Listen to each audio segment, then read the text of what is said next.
Hello students. स्वागत है आप सभी का वोल्केनो आईएएस के डेली करंट अफेयर के डिस्कशन में। तो स्टूडेंट्स, आज का जो करंट अफेयर का डिस्कशन है उसे हम स्टार्ट करते हैं।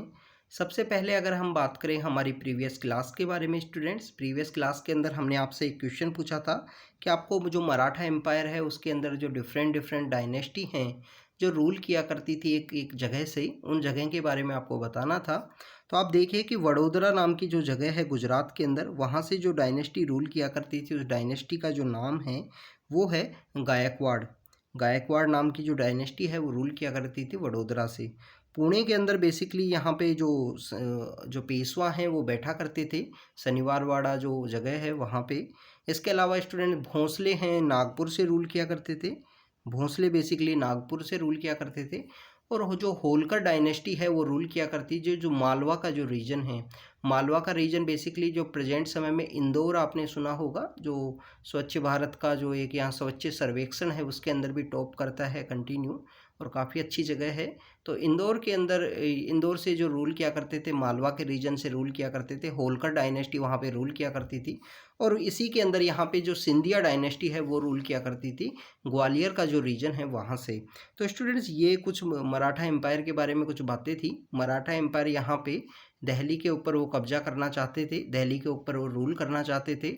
इसी के अंदर आपको देखने को मिलेगा कि 1761 का जो समय था जिसके अंदर थर्ड बैटल ऑफ पानीपत लड़ी जाती है। और थर्ड बैटल ऑफ पानीपत का यहाँ पे जैसे ही मराठाज की डिफीट होती है उसके साथ एक बात प्रूव होती है कि इंडिया के अंदर कोई भी जो डायनेस्टी है वो वहाँ पे नहीं बसती है, क्योंकि हमारे ब्रिटिश के द्वारा 1761 का जो समय था उस समय तक 1757 के अंदर जो बंगाल है उसको सब्जुगेट कर दिया गया था। उसके बाद में मराठाज यहाँ पे कमज़ोर होंगे। और आप देखिए कि यहाँ पे जो मेजर पावर्स हैं उसको धीरे धीरे करके जो ब्रिटिश हैं, चाहे उसमें मैसूर हो, चाहे उसके अंदर निज़ाम हो, चाहे उसके अंदर पंजाब हो, इन सभी को धीरे धीरे करके सब्जुगेट किया जाएगा। तो 1761 के अंदर जो थर्ड बैटल ऑफ पानीपत हुई उसके साथ ही काफ़ी सारी जो बातें हैं वो प्रूव हो गई कि आने वाला जो समय है इंडिया के अंदर जिसके अंदर बेसिकली ब्रिटिश पीपल हैं उन्हीं का यहाँ पे रूल है वो देखने को मिलेगा। तो स्टूडेंट्स, आज का जो करंट अफेयर का जो डिस्कशन है उसे हम स्टार्ट करते हैं।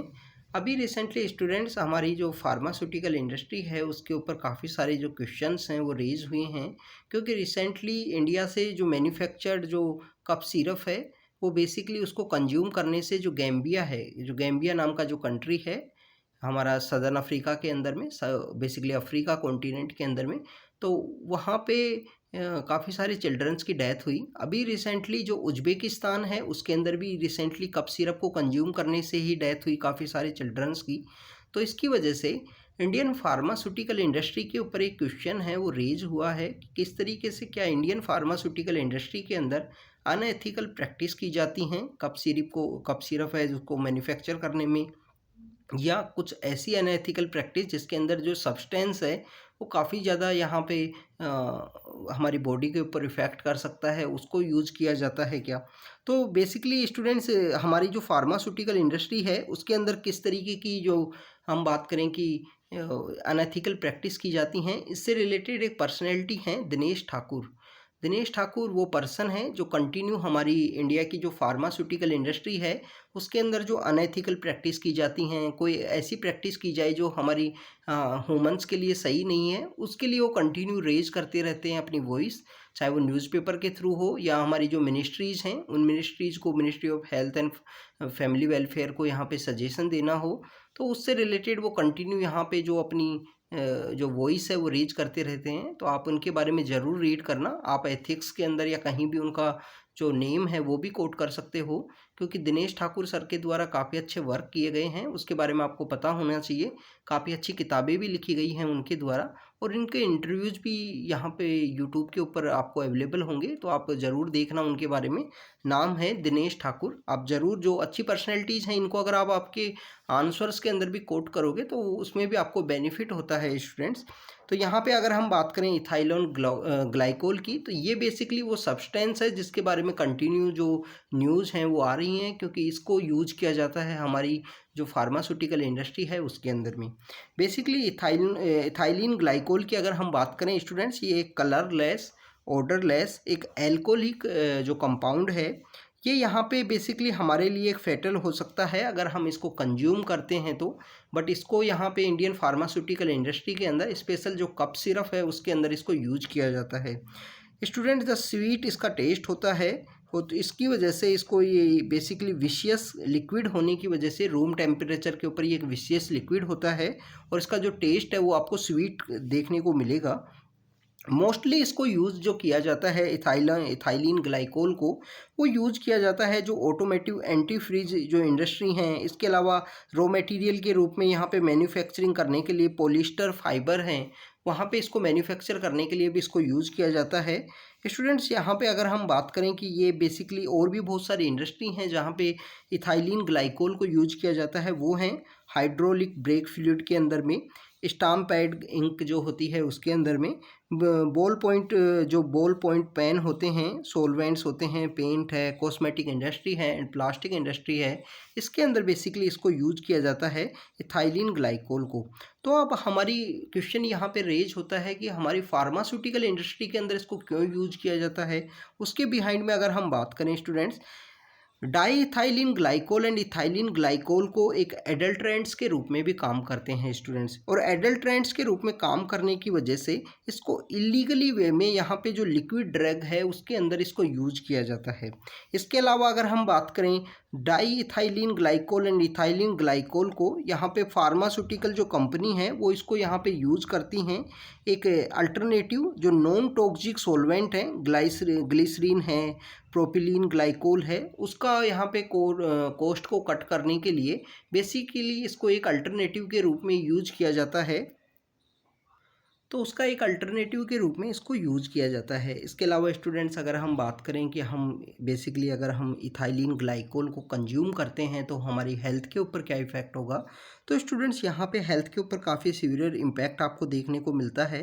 सेंट्रल नर्वस सिस्टम है, डिप्रेशन है, वॉमिटिंग है, इंटॉक्सिकेशन है। इसके अलावा स्टूडेंट्स अगर हम बात करें रेस्पिरेटरी डिप्रेशन है, रिड्यूस करता है एक्सक्रीशन को, हमारे जो बेसिकली यूरिन का एक्सक्रीशन है उसको यहाँ पे रिड्यूस कर देगा इस सब्सटेंस को यहाँ पे हम कंज्यूम करते हैं। तो काफ़ी सारे जो चिल्ड्रन हैं वो बेसिकली कप सिरप आप देखिए कि मैक्सिमम चिल्ड्रंस के द्वारा कंज्यूम की जाती है। तो चिल्ड्रंस के द्वारा यहाँ पे जो कप सिरप है वो कंज्यूम करने की वजह से उनकी जो डेथ है वो हुई है। तो ये यहाँ पे बेसिकली काफ़ी बड़ा क्वेश्चन मार्क है इंडियन फार्मास्यूटिकल इंडस्ट्री के लिए। फार्मास्यूटिकल इंडस्ट्री की अगर हम बात करें स्टूडेंट्स, हम वर्ल्ड के अंदर काफ़ी ज़्यादा डोमिनेंट पोजीशन रखते हैं फार्मास्यूटिकल सेक्टर के अंदर, जिसके अंदर अगर हम बात करें कि जो जेनरिक मेडिसिन है, जेनरिक मेडिसिन के अंदर तो हमारी जो पोजीशन है वो यहाँ पे टॉप लेवल पे पोजीशन है वर्ल्ड के अंदर में। इसके अलावा स्टूडेंट्स आप देखिए कि फार्मास्यूटिकल जो यहाँ पे प्रोडक्शन है उसके अंदर हमारी जो थर्ड रैंकिंग है वर्ल्ड के अंदर में, ओवर वॉल्यूम के थ्रू अगर हम प्रोडक्शन को अगर मेजर करते हैं तो हमारा थर्ड रैंक इंडिया का आता है फार्मास्यूटिकल सेक्टर के अंदर में। गवर्नमेंट के द्वारा भी काफ़ी सारे एफर्ट्स लगाए जा रहे हैं फार्मास्यूटिकल सेक्टर को बूस्ट करने के लिए। अगर हम बात करें इंडिया के अंदर फार्मास्यूटिकल जो एरियाज़ हैं कहाँ कहाँ पे इनको डेवलप किया जाता है, तो आप देखिए कि जो हमारा वेस्टर्न इंडिया है, एक बार ज्योग्राफी ऑप्शनल के अंदर ये क्वेश्चन पूछा गया था 2015 के अंदर में मेंस के समय में, कि हमारी इंडिया की जो फार्मास्यूटिकल इंडस्ट्री है वो वेस्टर्न इंडिया के अंदर या वेस्टर्न सेक्टर के अंदर क्यों ज़्यादा डोमिनेंट है, इसके बारे में आपको पता होना चाहिए। वैसे सोलन नाम की जो जगह है हिमाचल प्रदेश के अंदर में, हरियाणा के अंदर भी काफ़ी सारी इंडस्ट्रीज़ हैं जिसमें कप सिरप से रिलेटेड, तो ये आपको पता होना चाहिए कि कौन से एरियाज़ के अंदर हमारे यहाँ पे फार्मास्यूटिकल इंडस्ट्री हैं, क्योंकि इंडस्ट्री लोकेशन भी एक हमारे यहाँ पे टॉपिक है GS1 के अंदर मेंस के अंदर में। और अगर आपका ज्योग्राफी ऑप्शनल है तो वहाँ पे भी आपके लिए जो पेपर 2 होता है उसके अंदर ये क्वेश्चंस आपसे पूछे जा सकते हैं। तो स्टूडेंट्स ये इथाइलिन ग्लाइकोल के बारे में था। अगर हम बात करें नेक्स्ट टॉपिक के बारे में, नेक्स्ट टॉपिक है फाइनेंशियल स्टेबिलिटी रिपोर्ट के बारे में। स्टूडेंट्स ये रिपोर्ट हमारे रिजर्व बैंक के द्वारा निकाली जाती है और ये रिपोर्ट बेसिकली यहाँ पे शो करती है हमारा जो फाइनेंशियल सेक्टर है वो कितना स्टेबल है, क्या वहाँ पे रिस्क हैं, उन सब से रिलेटेड ये रिपोर्ट बेसिकली पब्लिश की जाती है हमारे RBI के द्वारा। तो आपके लिए यहाँ पे क्वेश्चन ये है कि हमारा रिजर्व बैंक ऑफ इंडिया है उसको कब इस्टेब्लिश किया गया, इसके बारे में आप बताना। कौन सा ऐसा कमीशन था जिसकी रिकमेंडेशन पे ये जो बेसिकली जो हमारा रिजर्व बैंक ऑफ इंडिया है वो इस्टेब्लिश हुआ है, और इसके अलावा कौन सी और रिपोर्ट हैं जो हमारे रिजर्व बैंक ऑफ इंडिया के द्वारा निकाली जाती हैं, इन सब के बारे में आप कमेंट सेक्शन के अंदर यहाँ पे हमको बताना। तो बाई एनुअल ये रिपोर्ट है, फाइनेंशियल स्टेबिलिटी रिपोर्ट, काफ़ी ज़्यादा इंपॉर्टेंट है हमारे एग्जाम के पर्सपेक्टिव से, क्योंकि आपसे क्वेश्चन पूछ लिया जाएगा कि फाइनेंशियल स्टेबिलिटी रिपोर्ट किससे निकाली जाती है, कौन सा ऐसा इंस्टीट्यूशन है वो इसको निकालता है, क्या उसको IMF निकालता है, या अगर हम बात करें वर्ल्ड इकोनॉमिक फोरम के द्वारा निकाली जाती है, क्योंकि एक सेम ही ऐसी रिपोर्ट है वो भी निकाली जाती है एक इंस्टीट्यूशन के द्वारा, वो भी आपको पता होना चाहिए। फाइनेंशियल स्टेबिलिटी रिपोर्ट है वो निकाली जाती है RBI के द्वारा, क्योंकि नेम के थ्रू भी, रिपोर्ट के थ्रू भी एक प्रीलिम्स के अंदर जो क्वेश्चन होता है इंडेक्स या रिपोर्ट, उसके ऊपर बेस होता है। अल्टरनेटिव ईयर्स के अंदर ऐसा क्वेश्चन आपको देखने को मिलेगा, चाहे ईज ऑफ डूइंग बिजनेस के ऊपर देखें या कोई भी दूसरी रिपोर्ट है उसके ऊपर में। स्टूडेंट्स, अगर हम बात करें रिसेंटली जो फाइनेंशियल स्टेबिलिटी रिपोर्ट है उसके बारे में, यहाँ पे बेसिकली रिपोर्ट का जो फाइंडिंग है वो ये है कि इंडिया का जो फाइनेंशियल सेक्टर है वो काफ़ी अच्छा परफॉर्म कर रहा है। इसके अंदर जो NPA की जो सिचुएशन है हमारे बैंक्स के अंदर में, काफ़ी सारी ऐसी प्रॉब्लम है जिसके अंदर एक प्रॉब्लम है NPA की। अब NPA की प्रॉब्लम क्या होती है स्टूडेंट्स? NPA बेसिकली आपको देखने को मिलेगा कि बैंक के द्वारा लोन दिया गया किसी भी एक पर्सन को, अगर वो लोन है कोई डेट होती है, उस डेट के बाद में 90 दिन तक अगर वो लोन नहीं आता है, 90 डेज तक अगर वो लोन नहीं आता है, तो उस लोन को यहाँ पे बेसिकली NPA डिक्लेयर कर दिया जाता है बैंक के द्वारा। इसकी भी काफ़ी सारे स्टेप हैं कि फर्स्ट 30 डेज के अंदर उसको डिफरेंट कैटेगरी में रखा जाएगा, 30 से 60 दिन का जो समय है उसको डिफरेंट कैटेगरी में, और 60 से 90 दिन का डिफरेंट कैटेगरी में, और आफ्टर द 90 डेज उसको NPA है वो यहाँ पे डिक्लेयर कर दिया जाता है बैंक के द्वारा। मींस द वो जो बेसिकली एसेट है वो नॉन परफॉर्मिंग हो गया है, वहाँ पे जो रिटर्न के जो चांसेज हैं वो काफ़ी कम हैं, तो गवर्नमेंट के द्वारा वहाँ पे जो बैंक के द्वारा वहाँ रिटर्न के लिए जो बेसिकली एफर्ट्स हैं वो लगाए जाते हैं। अगर हम बात करें स्टूडेंट्स, हमारे जो बैंक्स हैं प्रेजेंटली काफ़ी सारी ऐसी प्रॉब्लम्स हैं जिनसे वो फेस हो रहे हैं। जैसे आप देखिए कि बैंकिंग फ्रॉड एक सबसे बड़ा इशू है। बैंकिंग जो 1992 का जो एक स्कैम था, इस तरीके के कंटिन्यू स्कैम्स हैं जो हमारे बैंकिंग सेक्टर में रहे हैं। बैंक्स का हमारा जो जर्नी है इंडिया के अंदर, जो फाइनेंशियल सेक्टर की जर्नी है, ये भी एक काफ़ी ज़्यादा हिस्टोरिकल है कि किस तरीके से जो बैंक्स हैं उनकी जो रीच है वो इंक्रीज हुई है। इवन काफ़ी सारे जो फ्रॉड हैं वो हमको देखने को मिलते हैं कंटिन्यू। गवर्नमेंट के द्वारा भी काफ़ी सारे एफर्ट्स लगाए गए हैं बैंक में, जिसमें इसको रिकैपिटलाइजेशन करना हो या बिग बैंक्स को यहाँ पे बेसिकली इस्टेब्लिश करना हो कि इतने बिग यहाँ पे बैंक्स हैं वो बना दिए जाएं जिससे टू बिग टू फॉल। इसके अलावा स्टूडेंट्स, अगर हम बात करें फाइनेंशियल स्टेबिलिटी रिपोर्ट के बारे में, financial stability report basically RBI के द्वारा यहाँ पे एक सर्वे कंडक्ट किया जाता है। सर्वे का नाम है सिस्टमेटिक रिस्क सर्वे। सिस्टमेटिक रिस्क सर्वे पे कम्प्लीटली डिपेंड होती है RBI की ये जो रिपोर्ट है। इस सर्वे के द्वारा जो एक्सपर्ट पीपल हैं, जो मार्केट के पार्टिसिपेंट्स हैं, उन सबको इन्वॉल्व किया जाता है, और यहाँ पे मार्केट को 5 सेक्टर्स के अंदर डिवाइड किया जाता है, जनरल, इंस्टीट्यूशनल लेवल पे, या अगर हम बात करें ग्लोबल लेवल पे, और मैक्रो इकोनॉमिक या फाइनेंशियल सेक्टर में क्या क्या रिस्क हैं, क्या क्या यहाँ पे इश्यू हैं, स्टेबिलिटी कितना है, उन सब के बारे में डिस्कस किया जाता है। उसके बाद में ही ये रिपोर्ट है उसको पब्लिश किया जाता है, फाइनेंशियल स्टेबिलिटी रिपोर्ट, जिसको रिलीज करता है यहाँ पे RBI। ये आपको पता होना चाहिए।